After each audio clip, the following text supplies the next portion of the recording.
Hey y'all, my name's Lacey and I'm coming on here today to show you some tips for applying your LimeLife by Alcone foundation. Perfect for summertime. So I actually used this exact same application method that I'm going to share with you today while we were at Disney World last week, and it was so perfect because it was very lightweight. It gave me enough coverage to feel put together, but without feeling like it was too heavy for that June hot Florida sunshine, humidity, rain, all that we got while we were there. So I'm going to share just some tips and tricks for you as far as applying this goes. I'm going to show you, like I said, the method I used, but I'll also give you a couple of other suggestions or tips if you want to try that method as well. So just to start, I'm going to go ahead and spray my primer spray on. I did already sort of do my brows and eyes. When I say sort of did my eyes, I slapped on some bronzer on my lids and put on some fake lashes.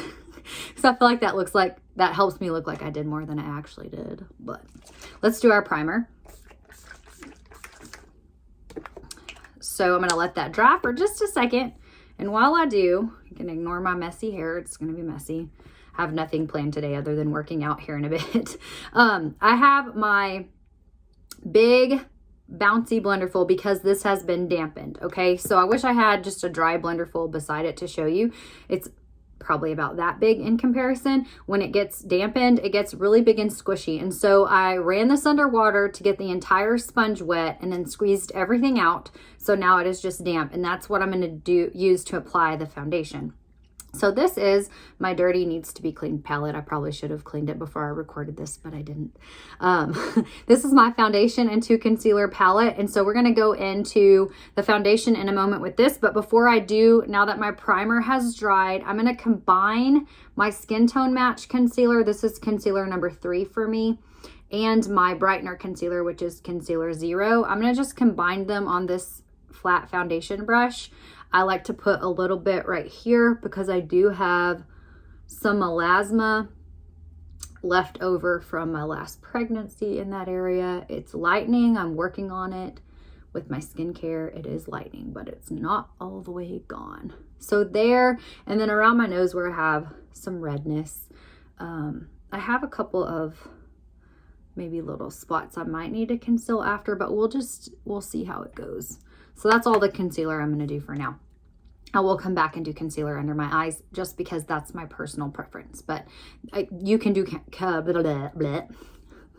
you can do a foundation underneath your eyes if you want to. It's just a preference thing. So I'm going to go straight into the foundation with my dampened sponge, and I'm just going to do a little quarter turn in there to get that foundation on here, and then I'm going to do little twists.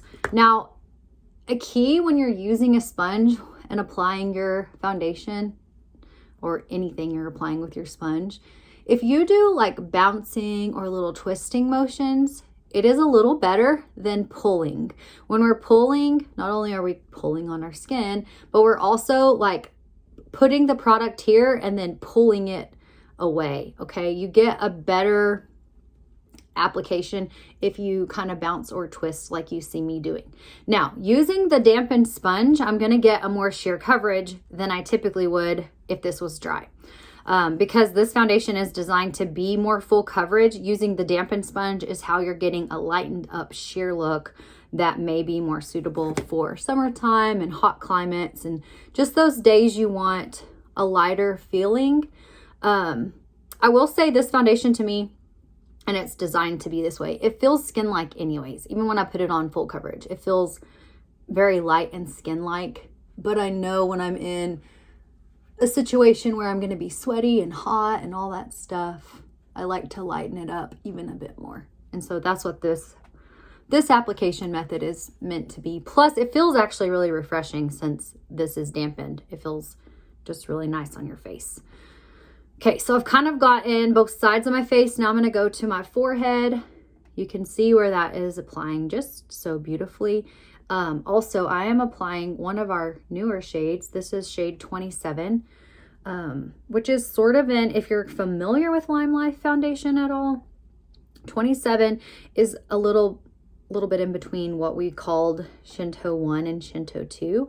So typically I am Shinto 1, which is what is now called shade 7. But I am a little bit darker right now. So I went to shade 27, one of our new ones. Now I'm going to kind of switch to the tail of the sponge. And again, I'm just kind of tapping into that. Not real hard. You're not trying to pick up just a ton of product because the whole point of this is a light coverage look. And so I'm just going to go over the smaller areas, like in between my brows, sort of around my eyes, but I'm not putting much right there. I switched back to the flat side to get my nose. And honestly, in a second, I'm probably going to grab my brush, my buffer brush, because I like to kind of stipple in right here around my nose. I just feel like you get a smoother look if you have any stubborn pores in that area. So just bouncing this all around, kind of making sure I'm blended. Blend down my neck. This is the only part I do the pulling motion, is down my neck. Other than that, I try to twist or bounce. Okay, now I am going to switch over to my buffer brush, and I'm just slightly, you don't have to do this step, but I just prefer it. I just kind of slightly tap, seriously, like real slightly, and stipple around my nose. If I say that word correctly, I don't even know. And I think I might do it just up here. I have an area where you can see how my hair is, and like I got more sun over here in Florida than I did on the other side. So it's a little darker. Plus I have a little hormonal friend right there. And so I'm trying to cover that up a little more. Okay, now I'm going back to this flat foundation brush and going into my concealer 0. This is what I like to use under my eyes. It's a brightener. And again, this is a preference. You do not have to use concealer under your eyes if you're not used to that.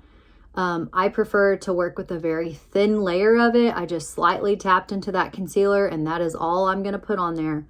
I don't want a thick layer, because the more product you put there, the more you're going to get yourself prone to creasing. Less is best under the eye. I like to just put enough that brightens and conceals, but does not, we don't want it to cake or crease or anything like that. So less is more right there.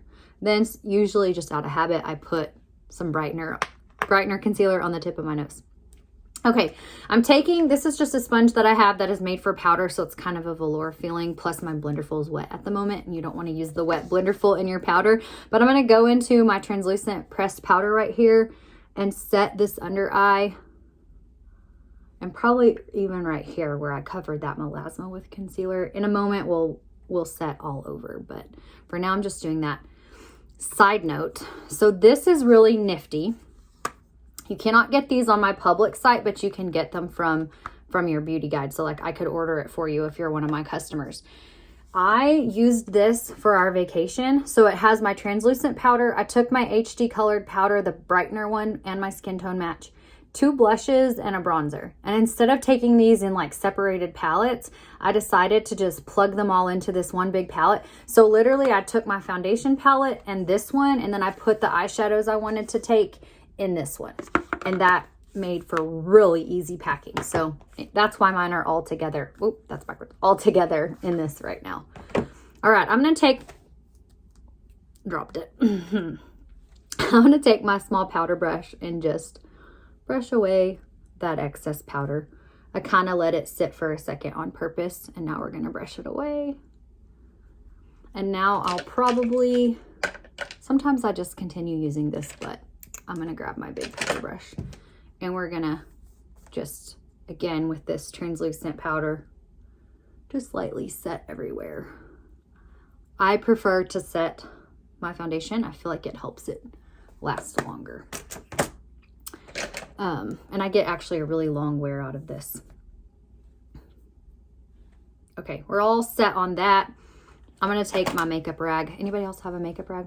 This one's really clean at the moment. And clean my lips. Probably put on a little bit of lip balm. So let me just do that real quick. Okay, but we got the face done with the moistened, that's not it, the moistened Blenderful, or the dampened Blenderful. It's a really lightweight coverage. It is sheer, like I can still see my freckles, but it evened me out. My skin tone is a lot more even and brighter looking. So I really like this one for summer.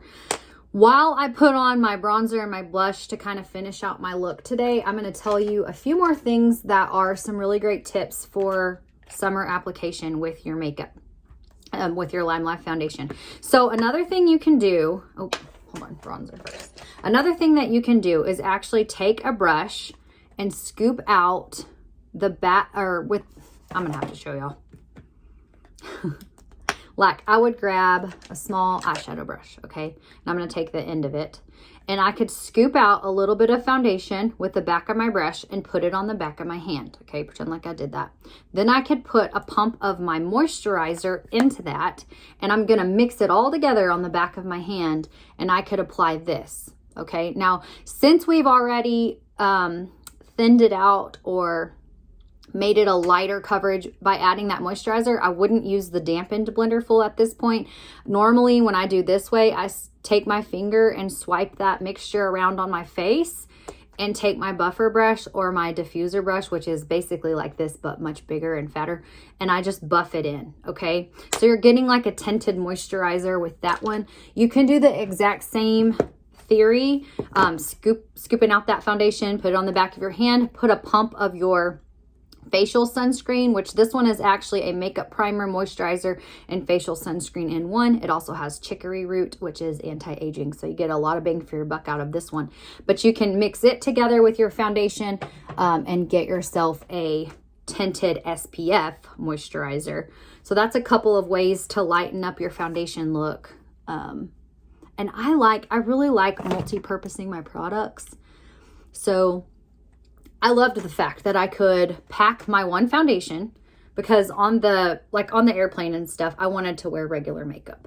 So I didn't want to pack only a BB cream or a CC cream, because I knew I would want also my regular foundation for some things too. And so I love the fact that I just took my one foundation, and depending on how I applied it, I could get multiple uses out of it. That is always my preferred method. I'm going in with my peachy blush. I can't talk good. I tend to talk too fast when I'm recording a video. You've probably noticed as you've been watching me. Thank you for your patience. I'm just putting on my peachy blush and did a little bit of bronzer. Lately, I've been putting a little blush on my nose. I noticed it on Instagram filters. And I was like, I should probably try that because it actually looks cute. But if you want to know where I got the idea, it was from Instagram filters. Then I just kind of blend together.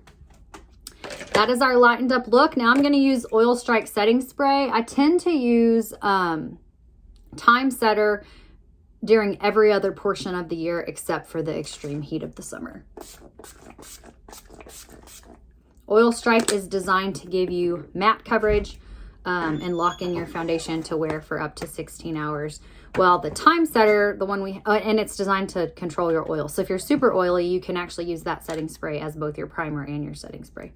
But the Time Setter one is for more of a dewy finish on your foundation. After this dries, I usually just set it one more time with powder. That's just to keep the shine away, keep me locked into place. If you struggle with oil, this step is a good extra step just to make sure everything's locked in. And then we're gonna be good to go. So I hope you got something out of this tutorial. If you did, please like, subscribe. I'm not familiar with YouTube very well yet. So I don't know if there's like a share button, but do all of the things if you enjoyed this, and let me know below if you got any value out of it. I would love to hear your feedback. Anyways, that's all I have for y'all today. Thanks for joining me, and I'll see y'all again soon.